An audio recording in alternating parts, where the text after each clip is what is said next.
All right, let's go ahead and get started. Hello, everyone. Thank you so much for joining our webinar today. We are very excited to be talking to you about the expansion of the Open Apparel Registry to new sectors and becoming Open Supply Hub later this year. So we have a variety of different members of our team who are going to be speaking with you today, and we look forward to sharing more about all of the exciting updates that are to come and how they will affect you as our community. So in terms of what we'll cover today, we're going to talk about what is Open Supply Hub, this expanded version of the Open Apparel Registry. We'll get a sneak peek at our new expanded platform and how it will work. We'll have a spotlight on our data and quality of our data. We'll talk specifically about what this means for you, depending on the different ways that you currently or may soon be using our platform. And then we'll save time at the end for a live Q&A. So to that point, if you have questions that come up throughout the webinar today, please do feel free to use the Q&A function as well as the chat feature to share your questions with us. We'll save them and then we'll answer as many as we can live at the end. We're also recording this session, so we'll share the recording and the presentation deck with you following the presentation. So you'll get all of this information in your inbox that you can review at your leisure. So my name is Hannah Lynette. I'm the Stakeholder Engagement Manager on our team, and I'll sort of be driving us through the webinar today. And I'll start by introducing our Executive Director, Natalie, who's going to talk a little bit about what is Open Supply Hub. Thank you, Hannah. A real pleasure to be with everyone today, and excited to walk you through a few slides and then hear your questions at the end as well. I'll be back for the Q&A. So I'm going to start with kind of the reason that we're all here today. I don't think I have to tell anybody on this webinar this, but supply chains are complex and opaque, and data is riddled with errors and duplicates. This lack of visibility into the supply chains is harmful. Things like modern day slavery, 16 million people in modern day slavery today exploited, hidden in our supply chains. We have GHG emissions, which can't be tracked accurately because of the lack of visibility into supply chains and a resulting climate crisis. And then, of course, deforestation existing behind many of the products that we buy and use today. And so on the next slide, as we think about these issues, we can't address them without quality supply chain data. And what is quality supply chain data? Why is supply chain data riddled with errors and opaque and complex? Well, first, facility name and address data is not standardized within or across the retail industries. Second, data is not open or easily accessible to all parties and stakeholders. This makes collaboration and data sharing difficult, despite being needed more than ever to solve these problems. Third, there's no one universal open ID for facilities that's free for anyone to use. And this prevents seamless data exchange. It creates barriers to interoperability. And finally, the silos that we see in terms of how initiatives are organized across sectors, that's preventing comprehensive supply chain mapping. The retail sector doesn't operate in silos. In fact, multi-category retailers, service providers, they're really begging for a cross-sector approach to our supply chain data problem. So on the next slide, please, Hannah.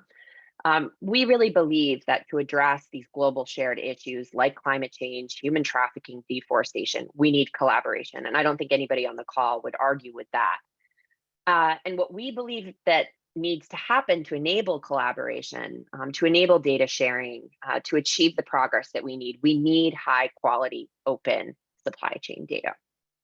So on the next slide, enter Open Supply Hub, which is the evolution of Open Apparel Registry and brought to you by the same team behind Open Apparel Registry. On the next slide, Hannah, what is Open Supply Hub? It will have one common registry like OAR, a set of cross-sector supply chain data collected in a single place accessible to all. Second, reliable data. All the data contributed to the platform is cleaned, deduplicated by a matching algorithm, and then assigned a unique, open, industry standard ID.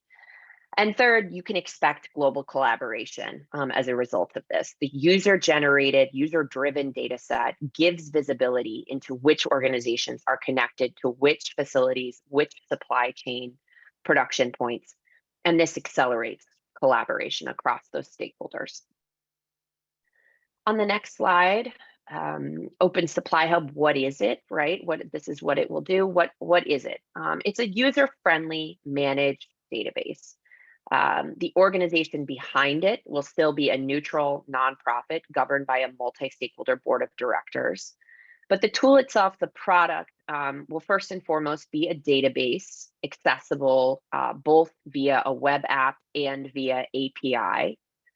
The statistical model will drive the cleaning and standardization, and I'll talk about that a little bit more on the next slide. The cleaning and standardization of the data, excuse me. It will also be our OS Hub managers and our support. We accompany users on their journey to understanding their data, to using their data, to uploading the data. A global team of stakeholder engagement managers, community managers, and team support being provided to our users. And then finally, on the horizon, third-party data integrations. The reason we have Hub in our new name is very much tied to that. We want to see an open data interconnected ecosystem with key organizations across sector, across solutions. So on the next slide, which sectors will OS Hub include, right? So we're expanding beyond apparel and footwear, but apparel and footwear, all of the data from OAR will transition to OS Hub. We're not leaving behind the apparel and footwear sector by any means. So apparel and footwear will be that key first sector, obviously. And then with launch later on this year, beauty, consumer goods, electronics, furniture, and sporting goods, all sort of adjacent sectors, all in the retail sector, close to apparel, that we will have. And then we'll also be open to more in the future. But those are the key sectors that we're starting with. On the next slide. This is how it will work. I'll go into this a little bit, and then Marielle later on, our product manager, will go more in depth. But it's the same model that's behind the same approach, the same tool that's behind OAR is the base of Open Supply Hub. So first, in terms of data sources, we will accept facility lists uploaded directly by contributing organizations, either via CSV or API. Facilities themselves, facility groups can upload the names and addresses of their facilities or production points.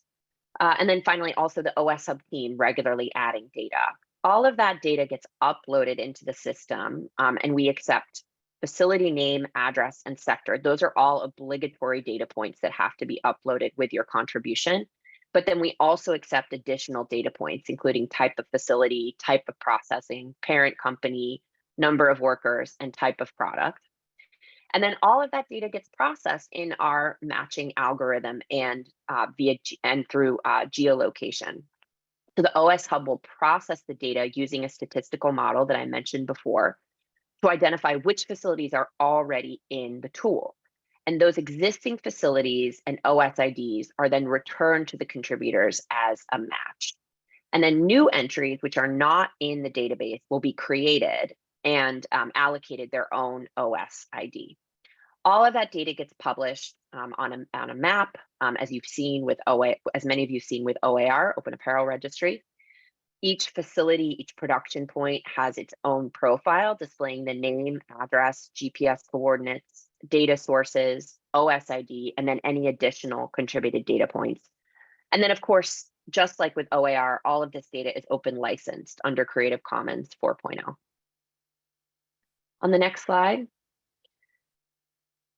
So why OAR? Why are we doing this, right? I mean, I think I've made a case in terms of the problems we're trying to solve, but I just want to emphasize that we've had success in apparel and footwear with this approach. We have 96,000 facilities mapped in the apparel and footwear sectors. We have over 2,000 monthly active users and over 520 data contributors, several of whom, including Target, Amazon, are supporting our transition, our evolution into Open Supply Hub, both with data and with funding. Open Supply Hub is going to be the same accessible, neutral, collaborative supply chain mapping tool at its core, populated and used by stakeholders across the sector. And we have a track record of unprecedented openness and standardization with apparel facility data. Committed OAR users and potential OS Hub users, some of you on this call today, range from industry executives, civil society organizations campaigning for improved conditions for workers, academic researchers analyzing future risks to the industry from rising sea level, organizations, stakeholders from civil society, all the way to the corporates. Some of them who are on the call today are using the OAR and are excited about this transition, this addition of additional sectors with Open Supply Hub. So on the next slide, why now? Super quickly, look, the technology governance stakeholder model already exists, and they were built for replication and scale. Our code is open source, our data is open, licensed. We have a proven model with results and impact. 2, industry trusts the OAR approach and is actively seeking OS Hub, as I just mentioned. And 3, our position as a neutral public good is unique and it fosters collaboration. We have to have, for a consensus-based, industry-driven, stakeholder-driven approach like this, it has to be a pre-competitive, open public tool. And that is what we can provide as the organization ourselves and as the tool is set up. So on the next slide, just a few case studies of how how OAR has proven impact in terms of this model, just to emphasize why we believe the expansion is going to be beneficial. First, Stop the Traffic, an organization I'm sure many are familiar with, has overlaid OAR data with other data sets to identify hotspots and trends where human trafficking is taking place. 2, Cornell University has used our data to indicate areas at risk of flooding through climate change and raised an alarm. Thousands of apparel factories will be underwater by 2030. Kathmandu, a sporting goods brand, believes that OAR provides the perfect vehicle for collaboration between brands, and it's eliminating previous confusion relating to facility names and addresses for them. And then finally, World Wildlife Federation, WWF, is using data in the OAR to efficiently find and form transformational partnerships with the brands it most needs to reach in order to deliver effective conservation of the world's biodiversity. Clean, open, uniform data is driving positive impact for those working in supply chains and for the environment. On to the next slide, please, Hannah. So I'll just close with a quote from Director of Social Responsibility at Amazon, Leanne DeWine, who's emphasizing here, Open Supply Hub and our standardized approach to supply chain data will be a key piece, in identifying areas where we all can collectively focus our attention with the goal that products and services are being provided in a way that respects human rights and the environment. Thank you. Thank you so much, Natalie. We're going to move on next to a sneak peek at Open Supply Hub, what it's going to look like, and some of the changes that you can expect from a product perspective. So I'm going to introduce Marielle, our product manager, to take us through this section. Hi, everyone, and thanks, Hannah. I am Marielle. I'm the product manager at Open Apparel, and I wanted to start by giving everyone a view of what the Open Supply Hub will look like. It's a bit different than OAR. Hannah, if you could go to the first slide. So you'll notice we've changed the visual look and feel of our website, and this is something I've been really focused on over the past 6 months or so. So we're giving more real estate to our search panel. That's probably the first thing you'll notice about this screen. And then we have all the same filters. Additionally, we have a filter for sector that's nested under this search panel. And Hannah, if you go on to the next slide. Oops, so sorry, I moved a slide. Sorry, we'll go back. Yeah. Okay, I'll save, so you'll get a sneak peek of how the search results look at the end of my part. Sorry, I moved slides and didn't realize it didn't get captured. Sorry about that. So this is the slide that Natalie was showing, and I'm going to go a little bit more into this because in addition to looking at the UI and the look and feel of the site, I've been really focused on the underlying system and how that supports the UI. So as Natalie mentioned, we get data from a number of different places, and that all gets uploaded.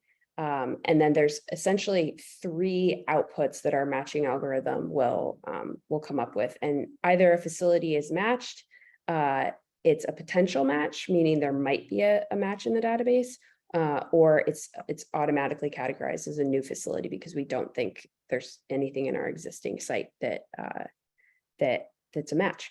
And Vanessa will go a bit more into exactly what that means. But for everything that's an automatic match or a new facility, that data gets published right away. And I'm going to talk in the next slide, Hannah, if you could go there.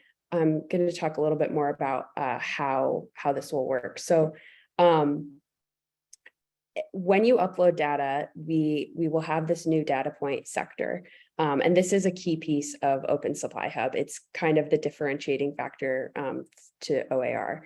So this new data point, it's enabling us to expand beyond non-apparel supply chains or into non-apparel supply chains.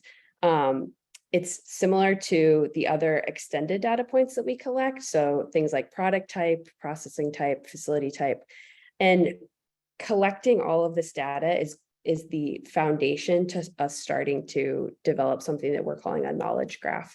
So being able to make connections between all of these facilities and the aspects around them. So where are there shared relationships, meaning shared parent companies or shared product types that maybe means that certain facilities are a fit with different certification schemes or different legislation. And so this knowledge graph that we're talking about is kind of the vision of where we're going over the next several years, but it really starts with this mapping of what sector does each facility fit within. And we're doing something that's a little bit different from when we started our beta phase, which was that sector was a standalone data point. And what we heard in the beta phase is actually that for many companies, it might be hard to identify what sector you fit into.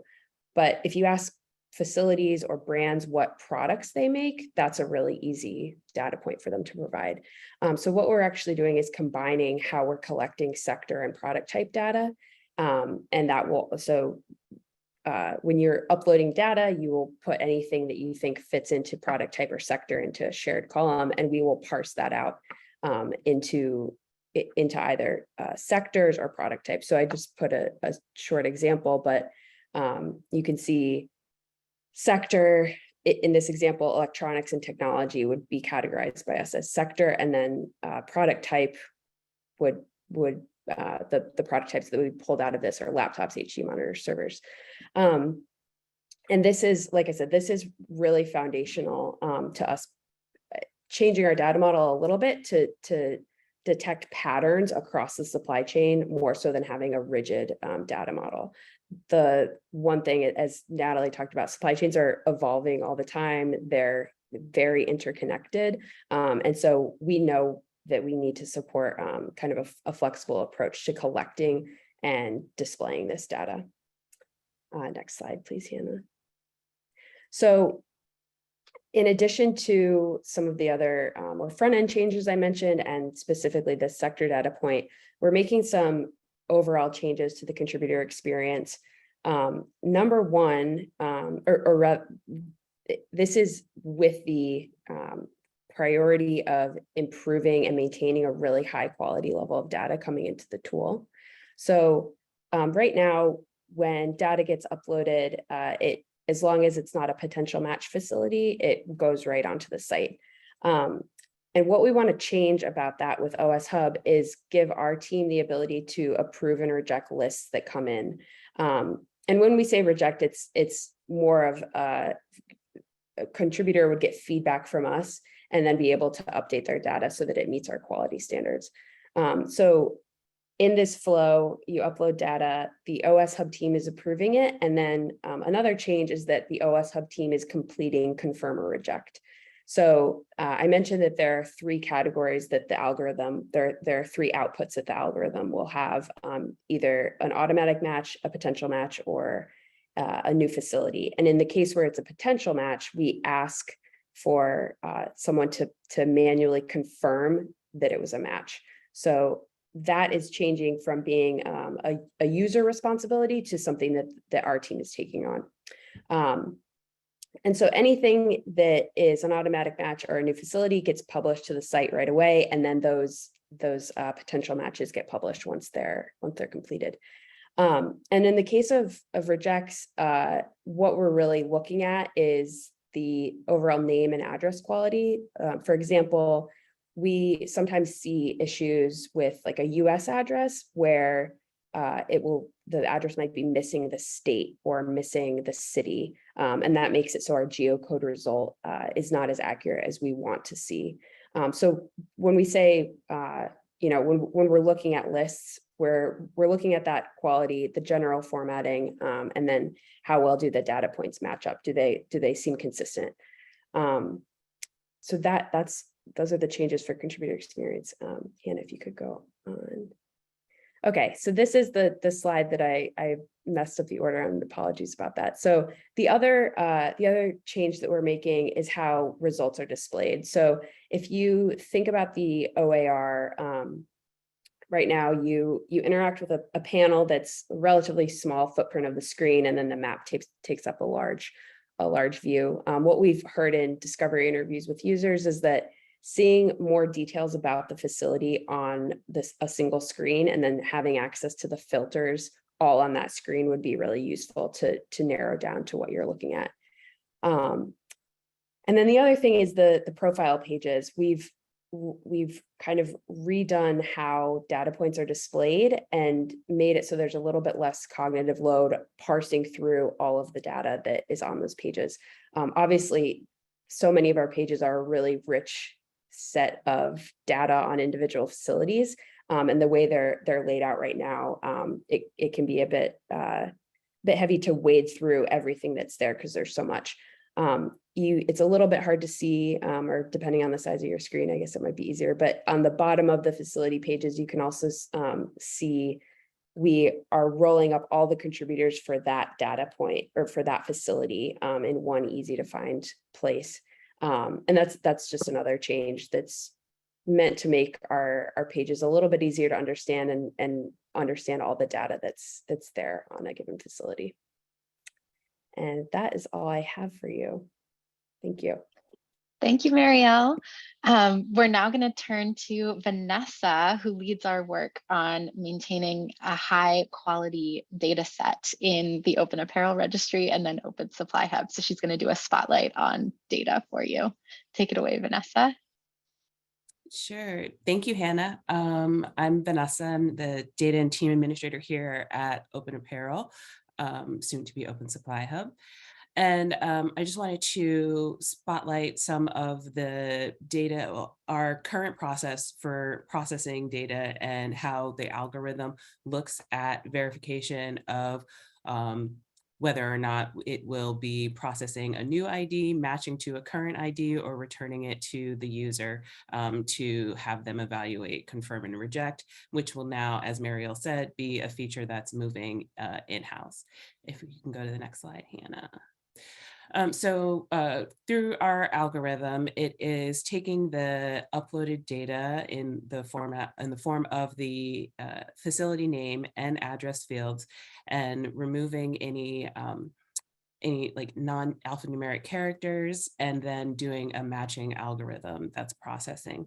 And with that, there is a confidence score that is given in terms of matching between any two variables, the uploaded data and what is currently existing in the database. And there are 3 thresholds, as has been mentioned, one of being an automatic match, which occurs anywhere from a confidence score of a 1 to a 0.8, which would be like a 100% one-to-one match of the exact data that has been uploaded to what currently exists on the platform.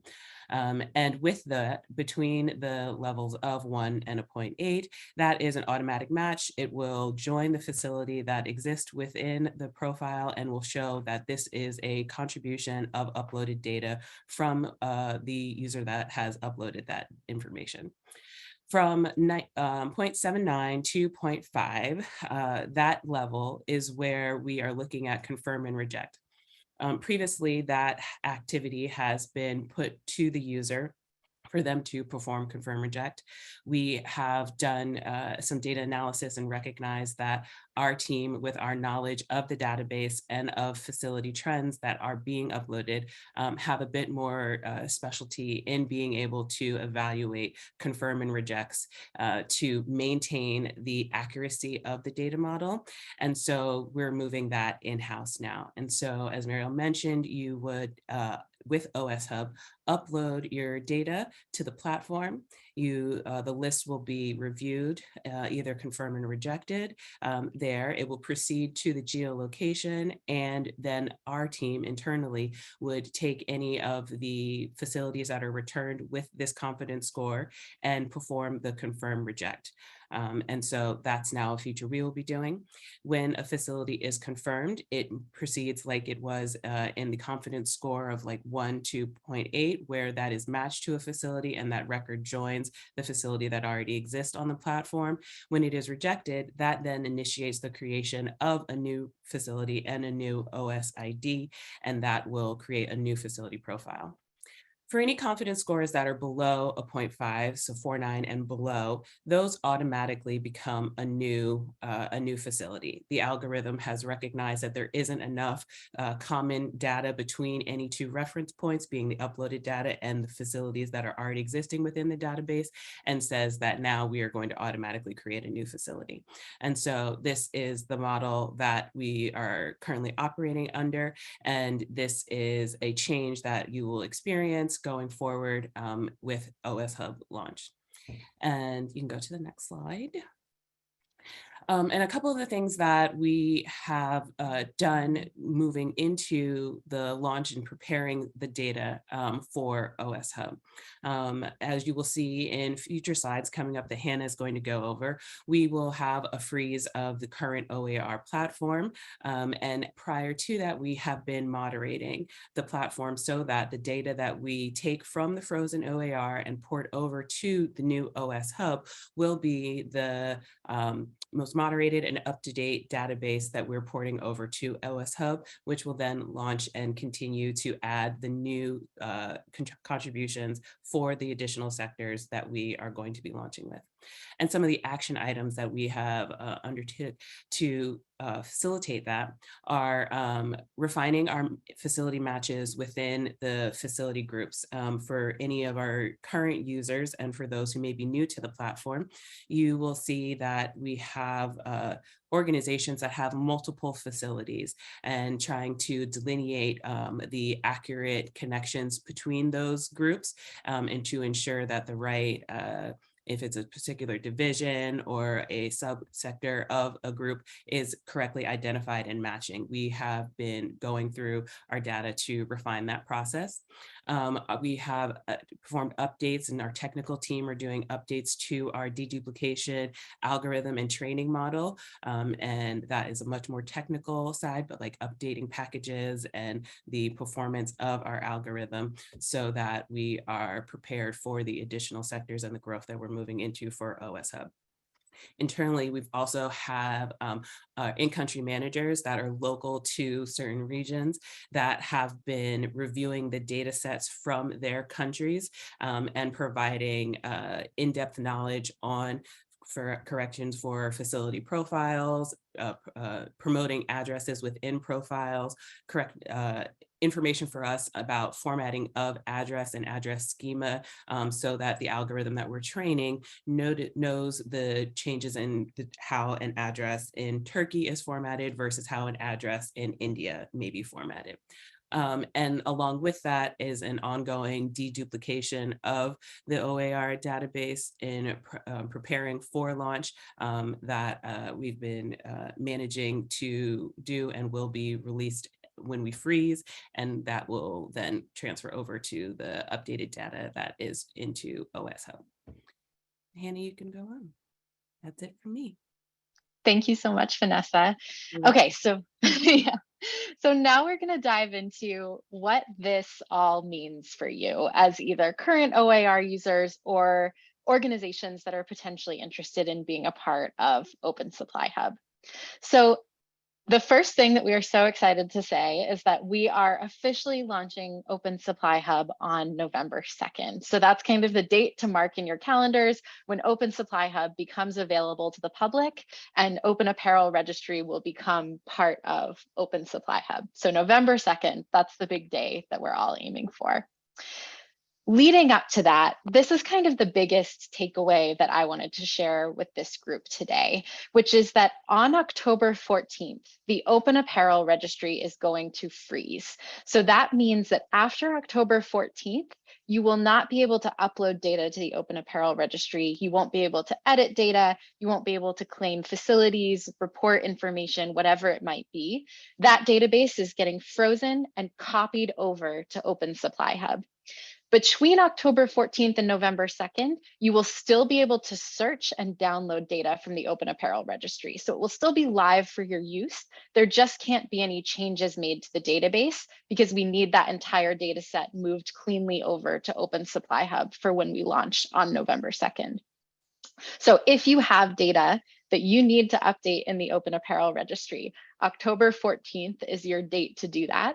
Otherwise, you'll need to wait until November 2nd, which is when Open Supply Hub will go live and all users, whether you're in apparel or beyond, will be able to update your data in Open Supply Hub. On that date, all OAR links are also going to start redirecting to Open Supply Hub.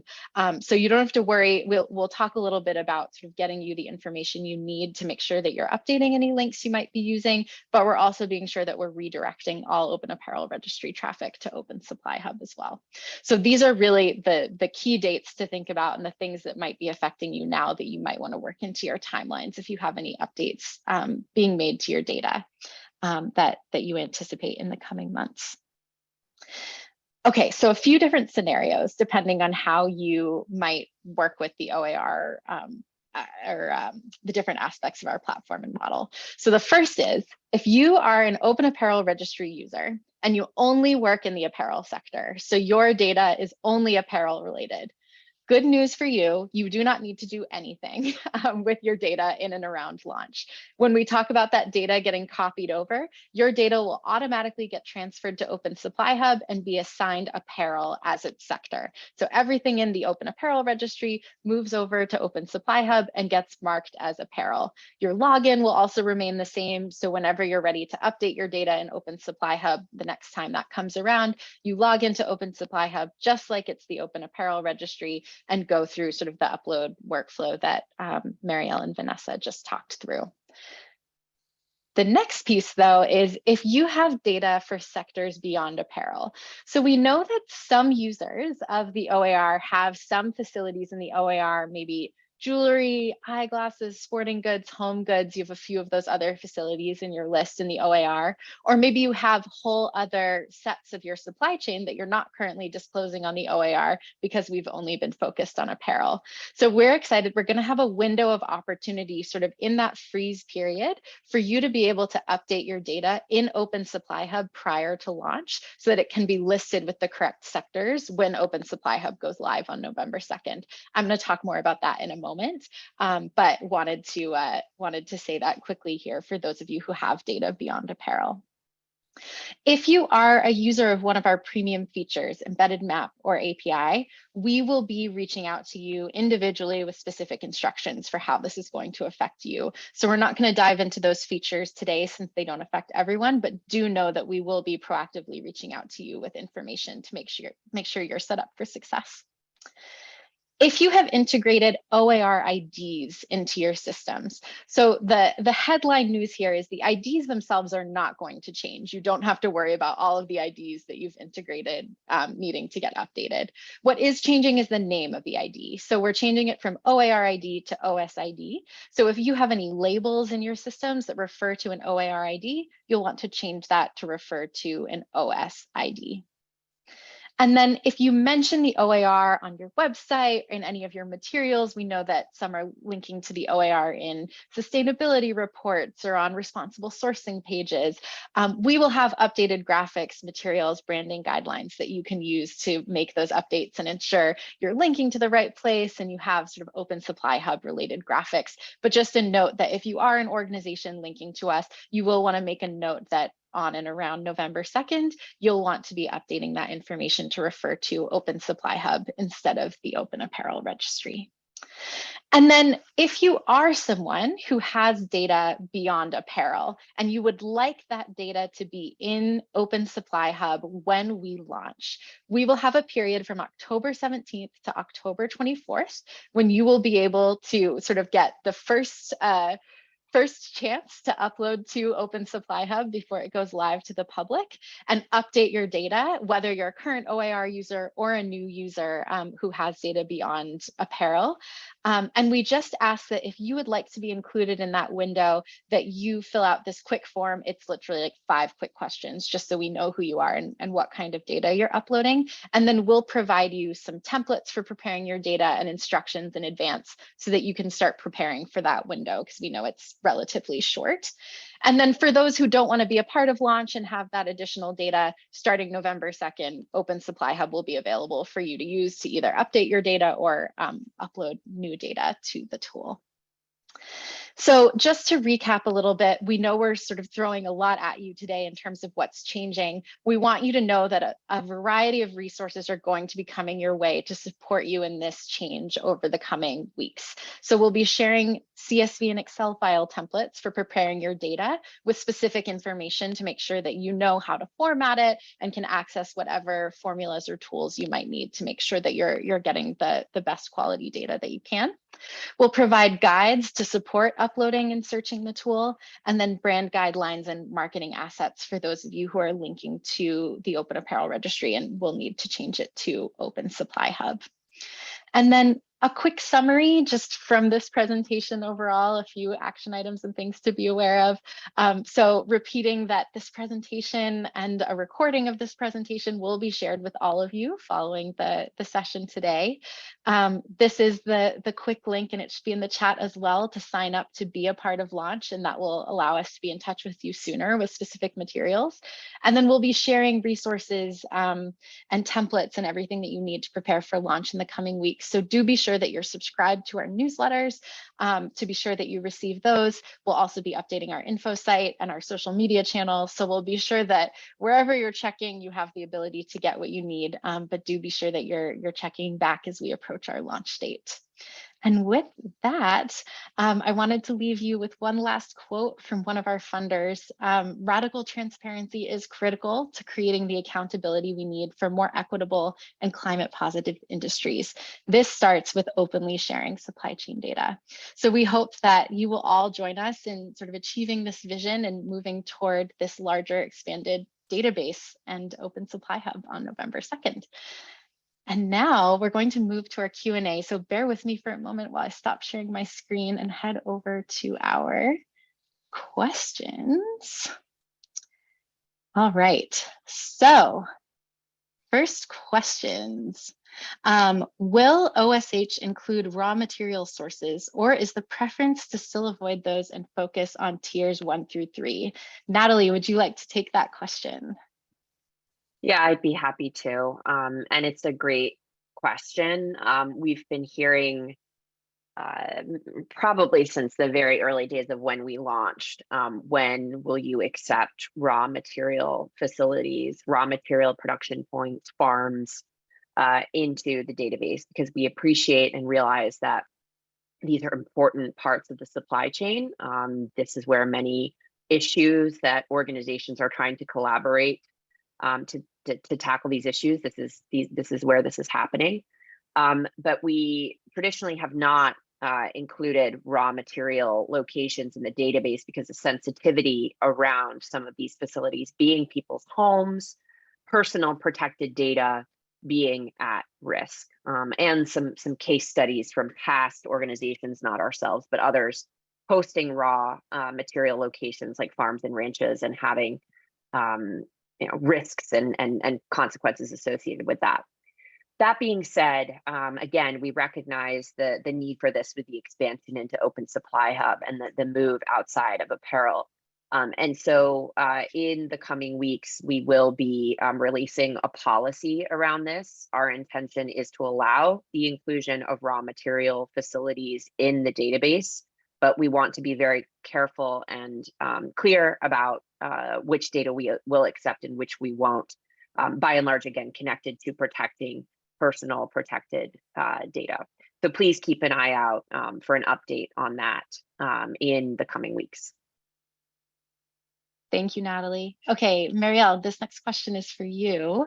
Will there be new API signatures, and will there be a period of downtime between the OAR API and the OSH API? Yes, so similarly to what's happening on the front end, you will not be able to push data via API starting October 14th. And the longest that we will keep push access turned off is until November 2nd. We may be able to turn push API access on sooner than November 2nd, but for now you should plan to not be able to push anything between the 14th and November 2nd. And then on the API signature, I'm not exactly sure what is meant by API signatures. So we will follow up on that, and we'll have a newsletter specifically about the API and all the changes happening there coming shortly. So you can expect to see more details then. Great. Thank you, Marielle. We have a question that it's longer in terms of how it's worded, so I'll just summarize it here, which is sort of around, will we be mandating how frequently organizations need to update their data in Open Supply Hub, especially as we grow, knowing that when you look at Open Apparel Registry, for instance, there are some organizations who are updating their data monthly or even more frequently if they're connected to our API, and others who are not updating as regularly.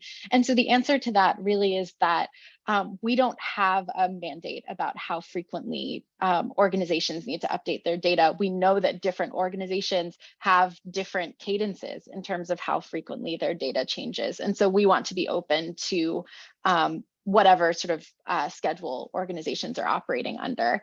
We are aware and working very closely with many industry initiatives like the Transparency Pledge, which was mentioned in this question, that we know have mandates of updating at least once a year. And so we're doing everything that we can to align with these kinds of industry initiatives so that if organizations are trying to meet those requirements, they're doing so through Open Apparel Registry or Open Supply Hub. And so we would hope to see that with that alignment, more and more organizations are updating at least once a year. And then the last piece that I'll say is that as organizations are really realizing the full benefit of Open Supply Hub, and we expect that as we expand and there's more and more data in the tool, this will become more and more the case. It does not benefit anyone to keep your data sort of out of date with what might actually be happening within your organization. So we hope that by seeing more collaboration happening through the platform, by getting data cleaned and accessing these IDs that are being used across all different systems, that this is going to encourage more and more up-to-date data in the platform. So hopefully that answers your question. Please do let us know if there's anything else that we can share there. Let's see, I see more coming in. For the confidence scores below 0.49, How is the uploaded data verified and cross-checked? So I think this one might be a slight misunderstanding. So I'll just, I'll clarify here that the confidence scores that we're talking about are about how likely it is that the facility that came in matches one of the facilities already in the Open Apparel Registry and soon to be Open Supply Hub. So this 0.49 or below confidence score is because the name and address of that facility is significantly different from all of the other facilities that are in the Open Apparel Registry or Open Supply Hub now. So it doesn't have to do with verification or sort of on the ground information. It's about sort of how different that name and address is from the name and addresses that already exist in the platform. So hopefully that answers that question. Do you have a list of sectors to be included in Open Supply Hub other than apparel? So we shared this in one of the slides and happy to talk about it again. The ones that we are focusing on for launch are beauty, consumer goods, electronics, furniture, and sporting goods. But those are the ones that sort of really work adjacently to apparel. And so the idea is that they fit really nicely into our taxonomy and our data model right now. We are certainly not saying no to any data. So if you are interested in being a part of Open Supply Hub, please reach out to us. We are happy to work with you. We may even be able to include your data in launch, but those are sort of the sectors that most naturally lend themselves to our existing model. And then the knowledge graph and the really interesting work that Marielle talked about is really what is going to help us expand and start to think of and work with more and more sectors so that we can map global supply chains more broadly. Do contributors have to be authorized by the OAR? So basically when that list comes into the tool, we're looking at the domain of the contributor and ensuring that they are actually affiliated with the organization that they say they are when they're uploading their data. But we're not doing any sort of on the ground verification of this particular facility is actually affiliated with the organization that uploaded it. The idea of the open data platform is that any organization that has data about supply chains is able to upload their data, and that sort of mass information and sort of crowdsourcing of information is what makes our database powerful. So rather than thinking about us as a verification body or a service doing that on the ground work, think of us more as a data crowdsourcing effort where you can come to get access to different data sets and see how they overlap. And then you'll be able to see this is the organization that contributed this data and make your own assessment around the quality of that data and how you want to work with it. Okay. Will the OAR ID change for old facilities post go live, or will it be frozen? Marielle, would you like to take that question? I feel like I just blew through a few by myself. Yeah. Sure. Yeah. The ID themselves, the ID itself is not changing at all. You can continue to use the ID that your facility has been assigned. That will continue to work in OS Hub. The one difference is just the name of the ID. So the field itself is called the OAR ID on the OAR. On OS Hub, that ID will be titled OS ID. So that is the main change there. Amazing. And then we have another question about sort of how does the deduplication process work when a facility moves? And so we have a feature in the Open Apparel Registry that will also be available in Open Supply Hub, where you can mark whether a facility has closed or moved. And when that happens, you give us information about sort of this is what's happened to this facility. If it has moved to a new address, we will then, our moderation team, do the work of seeing, is that facility that it's moved to already in the database, and sort of match and link that old facility as having closed and moved to a new facility that exists in the database. Or similarly, if it's moving to a new facility, then a new ID can be created. So we structure things to be able to sort of show that pathway of the facility moving and sort of where it was previously. I think that might be all of the questions. I'll pause for one moment to see if any more are coming in.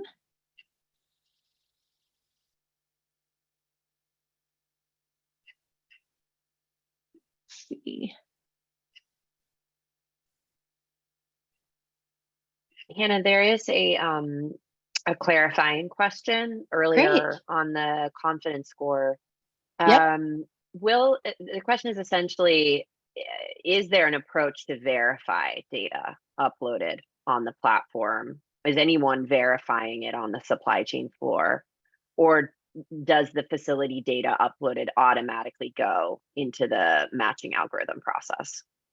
Yeah, I don't know, Marielle, do you want to speak again about sort of the list approval process and what that will look like? Because that's really, we want to be careful about the word verification, because we are not the ones, we're certainly not doing any work on the factory floor, nor are in-country community managers. The sort of the idea behind our model is that the organization that is uploading the data is the one who is establishing their connection with that facility and whatever work that they may have done to affiliate themselves with that facility.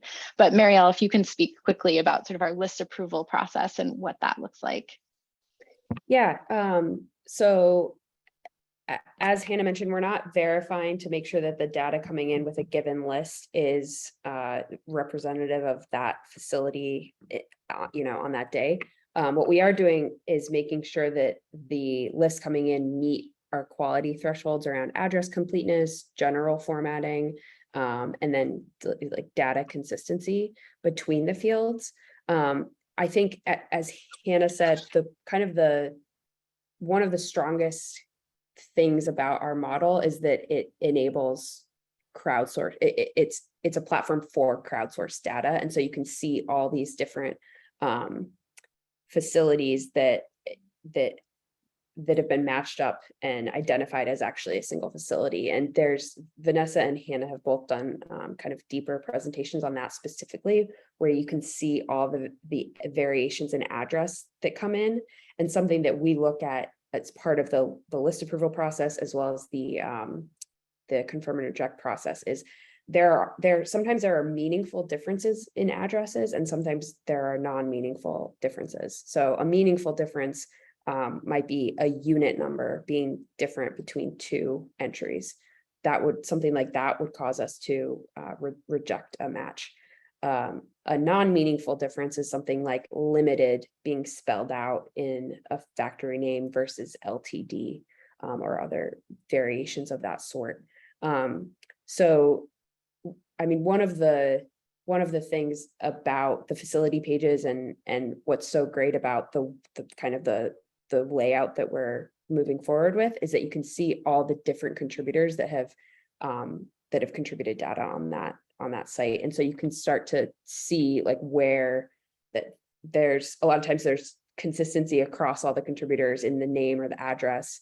But other thing, and sometimes like this sort of makes sense. Like if you buy a certain product type from a facility, but then a different brand buys a different product type, like there are places where the data should not be exactly the same across contributors. And then what we do, and Vanessa is a huge part of this, is going through the data after it's been matched and it's live to make sure that when we know that an address is sort of like there's a point on this facility page that's sort of the ground truth data, that point is verified, and that's the promoted address.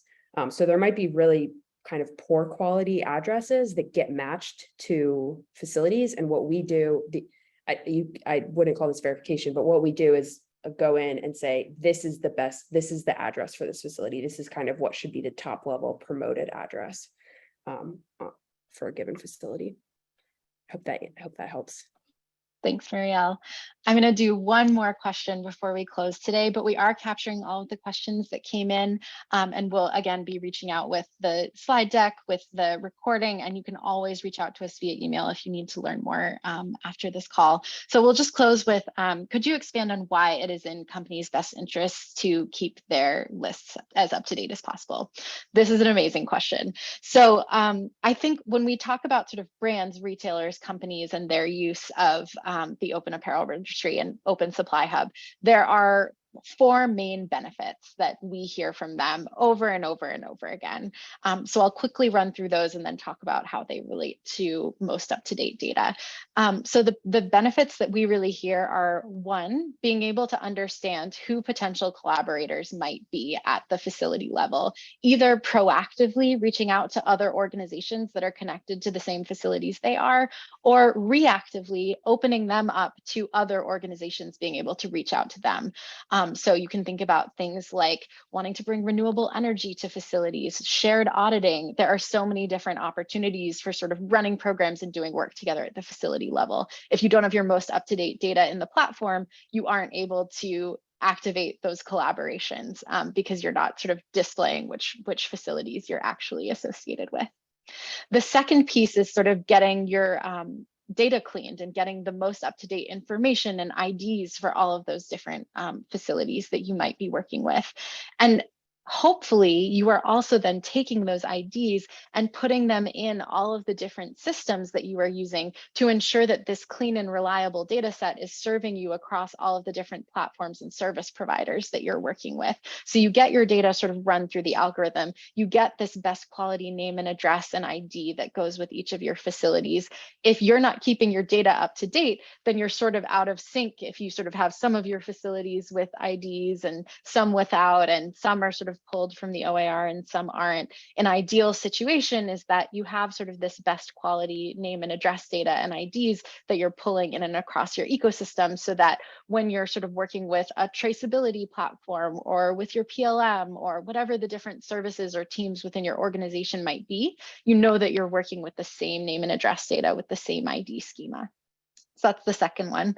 The third one is that we know, and it's sort of related to this, that we know that with all of this conversation happening around MHRDD legislation, ESG reporting, et cetera, that there are, that there's a lot of sort of nervousness, and we don't know exactly what's going to be required of organizations in terms of disclosure. But what we're hearing from more and more companies and brands is that the number one thing that you can do to get ready is to make sure that your base data set is as clean and reliable as possible, so that when the time comes for you to be doing these different kinds of reporting, that you're going to need to be satisfying all of these different regulations, that your data is set up to work with whoever you need to work with to do that. So that brings us back to conversations about connecting to different service providers, conversations about shared auditing, et cetera, et cetera.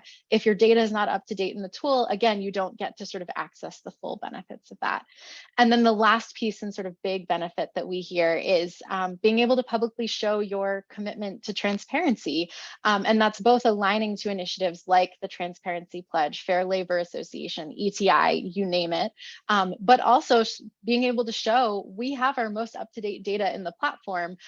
We want you to be able to see these are the organizations that we're working with. We're part of this sort of collaborative and open supply chain data movement. So again, having sort of your most up-to-date data in the tool is an indicator to other organizations in the sector and your community that you are truly committed to transparency and being a part of this important work that's happening in supply chains.